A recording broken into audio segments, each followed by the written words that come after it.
ಆಡಳಿತದ ಚುಕ್ಕಾಣಿ ಹಿಡಿಯೋಕೆ ಬಿಜೆಪಿ ಏನ್ ಬೇಕಾದ್ರೂ ಮಾಡಲು ಸಿದ್ಧ ಅನ್ನೋದಕ್ಕೆ ಹಲವು ಉದಾಹರಣೆಗಳು ನಮ್ಮ ಮುಂದಿವೆ.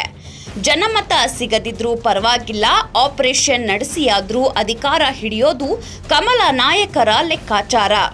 ಇದಕ್ಕೆ ಕರ್ನಾಟಕ ಬೆಸ್ಟ್ ಎಕ್ಸಾಂಪಲ್.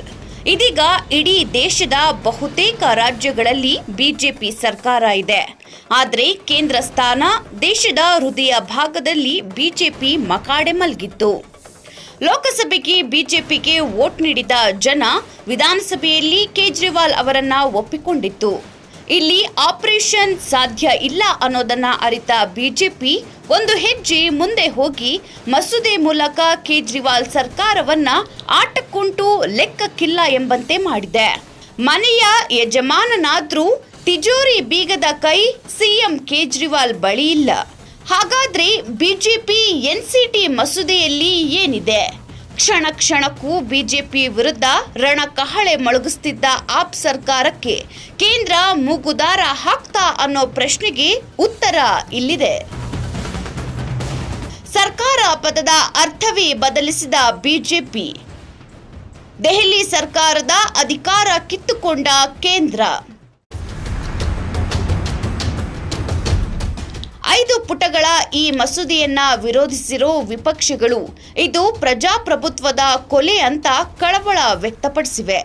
ಇತ್ತ ಮಸೂದೆಗೆ ರಾಷ್ಟ್ರಪತಿಗಳ ಅಂಕಿತ ಬೀಳ್ತಾ ಇದ್ದಂತೆ ಸಿಎಂ ಕೇಜ್ರಿವಾಲ್ ಕರಾಳ ದಿನ ಅಂತ ಕಿಡಿಕಾರಿದ್ದಾರೆ. ಈ ಮಸೂದೆ ಪ್ರಕಾರ ಚುನಾಯಿತ ಸರ್ಕಾರ ಆಡಳಿತಾತ್ಮಕ ಯಾವುದೇ ನಿರ್ಧಾರಕ್ಕೂ ಲೆಫ್ಟಿನೆಂಟ್ ಗವರ್ನರ್ ಅನುಮತಿ ಪಡಿಬೇಕು. ಅಂದ್ರೆ ಚುನಾಯಿತ ಜನಪ್ರತಿನಿಧಿಗಳು ಕಾನೂನು ರೂಪಿಸುವಂತಿಲ್ಲ. ಇನ್ನು ಇದೇ ಮಸೂದೆಯ 2ನೇ ಪುಟದ ಕೊನೆ ಸಾಲಿನಲ್ಲಿ ಕೆಲ ನಿರ್ಣಯಗಳಿಗೆ ಎಲ್ಜಿ ಪರ್ಮಿಷನ್ ಪಡಿಬೇಕು ಅಂತ ಹೇಳಿದೆ. ಆದ್ರೆ ಯಾವ ವಿಷಯಗಳಿಗೆ ಸಂಬಂಧಿಸಿದ ನಿಯಮಗಳು ಅಂತ ಹೇಳಿಲ್ಲ. ಇದನ್ನೇ ಯಾವಾಗ ಹೇಗೆ ಬೇಕಾದ್ರೂ ಬಳಸಿಕೊಳ್ಳಬಹುದು ಅನ್ನೋದು ರಾಜಕೀಯ ತಜ್ಞರ ವಿಶ್ಲೇಷಣೆ. 1952ರಲ್ಲಿ ದೆಹಲಿಯಲ್ಲಿ ಮೊದಲ ಬಾರಿಗೆ ಇಲ್ಲಿ ಅಸೆಂಬ್ಲಿ ಎಲೆಕ್ಷನ್ ನಡೆಯಿತು. 1956ರಲ್ಲಿ ರಾಜ್ಯ ಸ್ಥಾನಮಾನ ಕಳೆದುಕೊಂಡ ದೆಹಲಿ ಕೇಂದ್ರಾಡಳಿತ ಪ್ರದೇಶವಾಗಿ ಬದಲಾಯಿತು. 1991ರವರೆಗೆ ಇದರಲ್ಲಿ ಯಾವುದೇ ಬದಲಾವಣೆ ಆಗಲಿಲ್ಲ. ಆದರೆ 1991ರಲ್ಲಿ ಕಾಂಗ್ರೆಸ್ ಸರ್ಕಾರ 69ನೇ ಅಮೆಂಡ್ಮೆಂಟ್ ಆಕ್ಟ್ ತಂದು ದೆಹಲಿಗೆ ಒಂದು ಸ್ಪೆಷಲ್ ಸ್ಟೇಟಸ್ ನೀಡಿತು. ಕೇಂದ್ರಾಡಳಿತ ಪ್ರದೇಶದಿಂದ ರಾಷ್ಟ್ರ ರಾಜಧಾನಿ ಕೇಂದ್ರಾಡಳಿತ ಪ್ರದೇಶವಾಗಿ ದೆಹಲಿ ಬದಲಾಯಿತು. ಈ ನಿಯಮದ ಪ್ರಕಾರ ದೆಹಲಿಗೆ ಒಬ್ಬರು ಲೆಫ್ಟಿನೆಂಟ್ ಗವರ್ನರ್, ಒಂದು ಚುನಾಯಿತ ಸರ್ಕಾರ ಮತ್ತು ಸಚಿವ ಸಂಪುಟ ಇರಬೇಕು.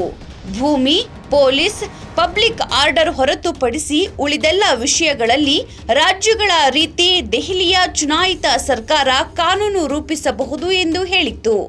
2014ರವರೆಗೆ ಹೀಗೆ ನಡೆದುಕೊಂಡು ಬಂದಿತ್ತು.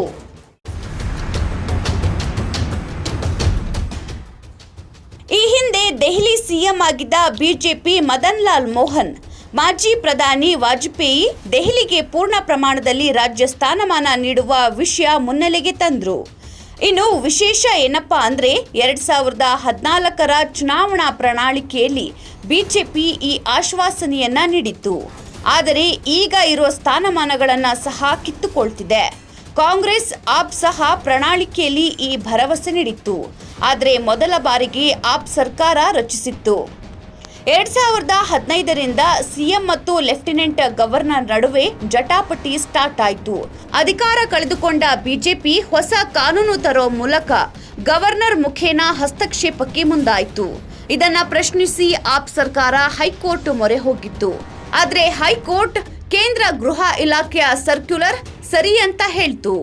ಆದ್ರೆ ಆಪ್ ಹೈಕೋರ್ಟ್ ಆದೇಶ ಪ್ರಶ್ನಿಸಿ ಸುಪ್ರೀಂ ಮೊರೆ ಹೋಯಿತು. ಸುಪ್ರೀಂ 69ನೇ ಅಮೆಂಡ್ಮೆಂಟ್ ಆಕ್ಟ್ ಎತ್ತಿ ಹಿಡಿದು ಗವರ್ನರ್ ಹಸ್ತಕ್ಷೇಪ ಎಷ್ಟಿರಬೇಕು ಅನ್ನೋದನ್ನ ಕ್ಲಿಯರ್ ಆಗಿ ಹೇಳ್ತು. ಕಳೆದ ಎಲೆಕ್ಷನ್ ನಲ್ಲಿ ಸೋತಿರೋ ಬಿಜೆಪಿ ಈಗ ರಾಷ್ಟ್ರ ರಾಜಧಾನಿ ವಲಯ ದೆಹಲಿ ಮಸೂದೆಗೆ ತಿದ್ದುಪಡಿ ತಂದಿದೆ. ಈ ಮಸೂದೆಗೆ ರಾಷ್ಟ್ರಪತಿಗಳು ಅಂಕಿತ ಹಾಕಿದ್ದಾರೆ. ಮಾರ್ಚ್ 22ರಂದು ಲೋಕಸಭೆಯಲ್ಲಿ, ಮಾರ್ಚ್ 24ರಂದು ರಾಜ್ಯಸಭೆಯಲ್ಲಿ ಈ ಮಸೂದೆಯನ್ನ ಅಂಗೀಕರಿಸಲಾಗಿತ್ತು. ಈ ಮಸೂದೆ ಪ್ರಕಾರ ದೆಹಲಿಯಲ್ಲಿರುವ ಚುನಾಯಿತ ಸರ್ಕಾರ ಯಾವುದೇ ಕಾರ್ಯಕಾರಿ ಕ್ರಮಗಳನ್ನು ತೆಗೆದುಕೊಳ್ಳುವ ಮುನ್ನ ಲೆಫ್ಟಿನೆಂಟ್ ಗವರ್ನರ್ ಸಲಹೆಯನ್ನ ಪಡೆದುಕೊಳ್ಳಬೇಕು. ಚುನಾವಣೆಯಲ್ಲಿ ಗೆದ್ದು ಬಂದರೂ ಸಹ ಯಾವುದೇ ಕಾನೂನು ರಚನೆಗೆ ಸರ್ಕಾರ ಗವರ್ನರ್ ಸಲಹೆ ಪಡೆಯಲೇಬೇಕು. ಇದನ್ನ ಒಂದು ರೀತಿ ಅನುಮತಿ ಅಂತಾನೂ ಕರೀಬಹುದು ಎಂದು ವಿಪಕ್ಷಗಳು ಹೇಳ್ತಿವೆ. ಒಟ್ಟಿನಲ್ಲಿ ಕೇಂದ್ರ ಸರ್ಕಾರದ ಆದೇಶದಂತೆ ಕಾರ್ಯನಿರ್ವಹಿಸುವ ಗವರ್ನರ್ ಬಳಿ ಅಧಿಕಾರ ಕೇಂದ್ರೀಕೃತವಾಗ್ತಿದೆ. 2ನೇ ಪುಟದ ಕೊನೆಯ ಸಾಲಿನಲ್ಲಿ ಗವರ್ನರ್ಗೆ ವಿವೇಚನಾ ಅಧಿಕಾರವನ್ನ ನೀಡಲಾಗಿದೆ. ಈ ಮೂಲಕ ಯಾವ ವಿಷಯವನ್ನ, ಯಾವ ರೀತಿಯಾದಂತಹ ನಿರ್ಧಾರವನ್ನ ಗವರ್ನರ್ ತೆಗೆದುಕೊಳ್ಳಬಹುದು. ಈ ಮೂಲಕ ಎಲೆಕ್ಷನ್ ಗೆದ್ರೂ ಸಹ ಕಾನೂನು ರೂಪಿಸಿದ ಸ್ಥಿತಿಗೆ ಕೇಜ್ರಿವಾಲ್ ಸರ್ಕಾರ ತಲುಪಿದೆ. ಹೀಗೆ ಕಾನೂನು ತರೋದೇ ಇದ್ರೆ ಎಲೆಕ್ಷನ್ ಯಾಕೆ ಬೇಕಿತ್ತು ಅಂತ ದೆಹಲಿ ಜನ ಪ್ರಶ್ನೆ ಮಾಡ್ತಿದ್ದಾರೆ.